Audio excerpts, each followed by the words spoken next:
Mel, hindi pa niya alam apelido ko. Manila. Okay. Manila. Mel Manilag, taga-Taguig.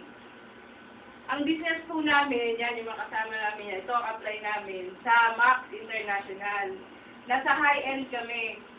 Nung makita namin itong my ad, hindi naman nasa Max, tinignan din namin kasi syempre makakatulong din sa pag-advertisement ng company natin, yung Max. At isa pa, ako kasi, malaki rin ang pangarap ko, kaya hanggat maaaring pagkakakitaan, ginagrab ko. Yes!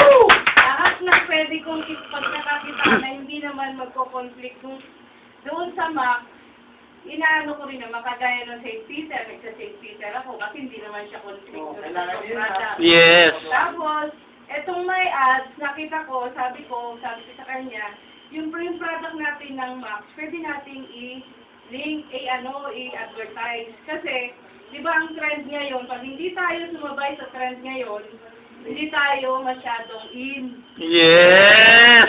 Kaya, kahit hindi tayo marunong mag-computer, kaya kailangan natin matuto. Yes! Kaya yung mga yan, magagaling yung mag-computer. Yes! Sa Facebook. Yes! At saka, nung makita namin itong my ad, ang point namin doon, makikita sa buong mundo yung aming company, yung product namin, kung gaano kaganda yung product ng Mac, kasi product ng Mac, kakaiba siya sa ibang product dito sa Pilipinas. Kasi ang product niya is yung glutathione accelerator. Hindi siya glutathione, kundi accelerator ng sarili nating glutathione sa loob ng katawan. So, paano namin matagal na namin tinatanong na kung paano ma-view yung aming product sa website. Eh, hindi naman kami marunong. Nung nakita namin to, kaya sabi namin, ito na yung pagkakataon natin para makita na yung ating product.